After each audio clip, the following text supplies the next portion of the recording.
Bapak Ibu, saudara-saudari terkasih, selamat siang, salam sehat untuk kita semua.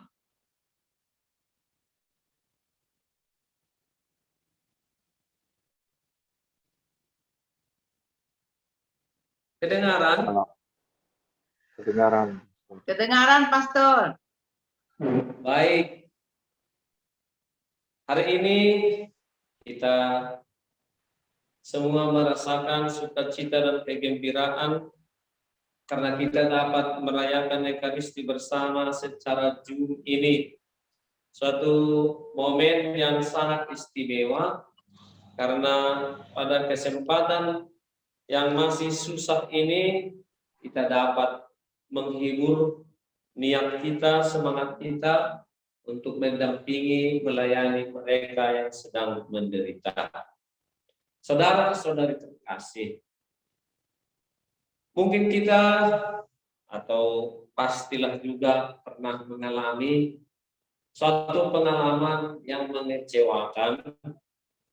Bisa jadi karena orang salah menangkap, salah mengerti kebaikan-kebaikan yang kita lakukan. Bahkan kadang orang memfitnah kita, memutarbalikkan fakta. Apa yang baik dikatakan jahat, apa yang kita lakukan dengan tulus dikatakan mencari popularitas, atau juga meremehkan perbuatan-perbuatan yang kita lakukan bagi sesama.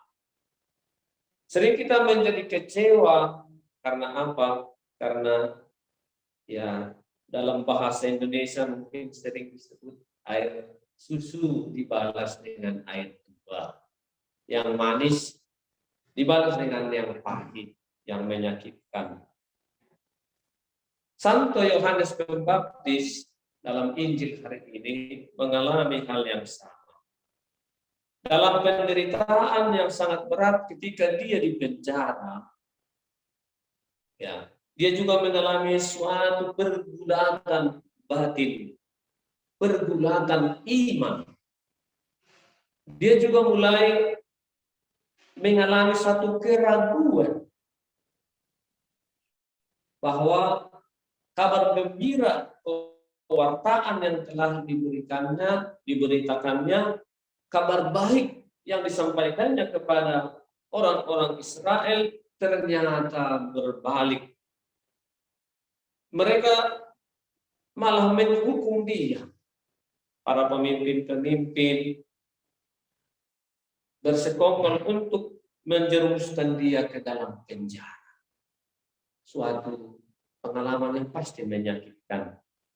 Namun dalam suasana di mana dia mengalami kekecewaan, mungkin juga mengalami keguncangan dan tidak begitu yakin dengan apa yang dia lakukan. Akhirnya dia tidak tinggal di dalam kekecewaan, tidak tinggal di dalam keraguan.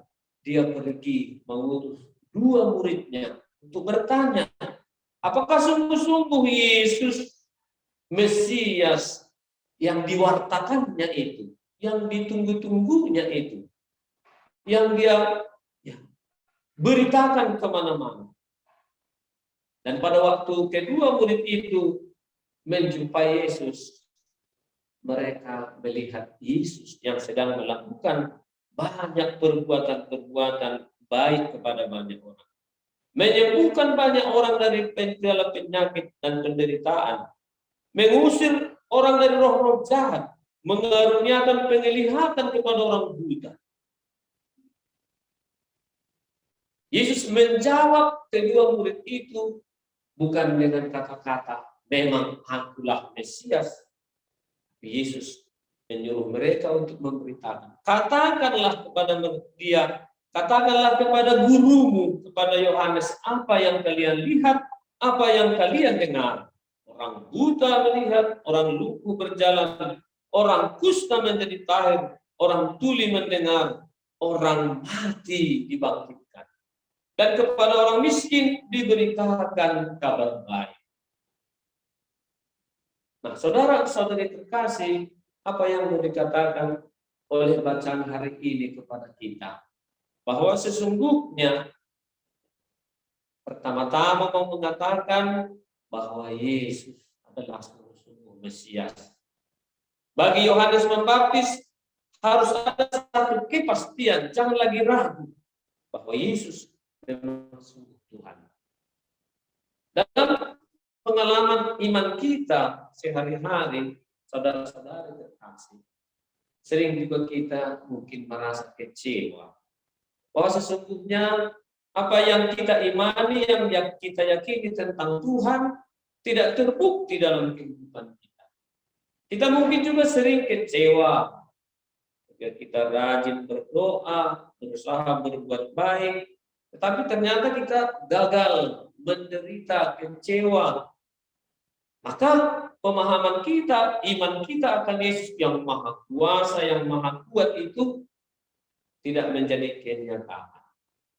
Atau mungkin kita juga merasa cemburu, merasa kecewa karena apa? Karena orang lain yang berhasil, yang tidak membutuhkan banyak tenaga untuk bekerja, ternyata hidupnya berlimpah ruah. Anak-anaknya baik, sukses. Sedangkan kita yang mencoba hidup untuk jujur, setia kepada iman, ternyata hidup kita menderita. Mungkin secara ekonomi atau juga diperlakukan tidak adil oleh sesama, seperti Yohanes Pembaptis. Maka ya, dari sabda Tuhan hari ini kita belajar supaya apa? Supaya kita jangan tinggal dalam kekecewaan. Yohanes mengajak kita dalam penderitaan, kesulitan, kegagalan yang kita terima, kita datang kepada Yesus untuk bertanya, apa yang harus kita lakukan? Apa yang harus kita buat supaya kita tidak tinggal dalam penderitaan?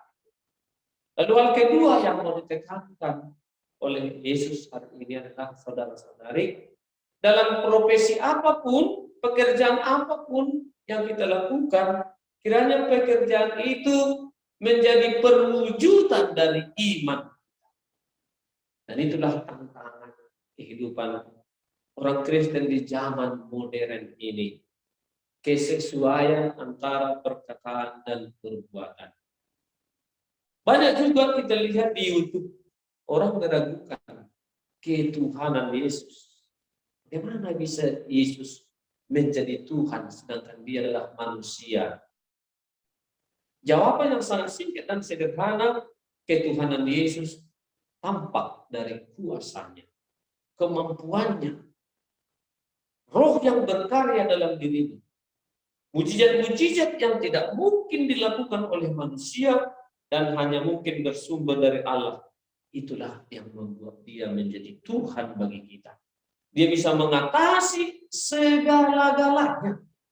Dialah Tuhan yang mengatasi segala kesulitan, baik itu dari diri kita, dari alam, dari luar, dari manapun. Dalam bacaan pertama tadi, kita mendengar dari kitab Nabi Yesaya. Di situ ditekankan selalu, akulah Tuhan. Akulah Tuhan. 4 kali lebih tadi dikatakan, akulah Tuhan. Menyatakan kepada kita bahwa Tuhan mempunyai kuasa untuk semua peristiwa pengalaman hidup kita. Dan kita semua dipanggil, walaupun harus kita berkorban, untuk juga menghibur sesama yang menderita. Saya senang dan gembira bahwa kita bisa bersama-sama peduli terhadap saudara-saudara kita yang menjadi warga binaan, dimanapun mereka berada. Bahwa sesungguhnya itulah panggilan kita sebagai umat beriman, sebagai saudara. Kita tidak hanya bergembira ketika dalam suka, tetapi dalam duka, dalam penderitaan pun kita siap berbagi. Baik itu melalui kata-kata, melalui pemberian materi, ataupun pendampingan-pendampingan yang kita lakukan. Semoga KKT, komunitas kasih Tuhan ini, dapat menjadi perpanjangan tangan Tuhan juga untuk menghidupkan orang mati, menyembuhkan orang yang luka, memberi penghiburan kepada mereka yang tertawan, yang terpenjara. Semoga kita tidak takut walaupun harus menderita seperti Yohanes Pembaptis, dalam Tuhan kita mengalami kepastian, kita mengalami penghiburan dan pertolongan yang sejati. Semoga Tuhan menolong kita, terutama di masa Advent ini, supaya kita siapkan hati dan budi untuk menyambut Dia yang menjadi segala-galanya bagi hidup kita. Tuhan memberkati. Amin.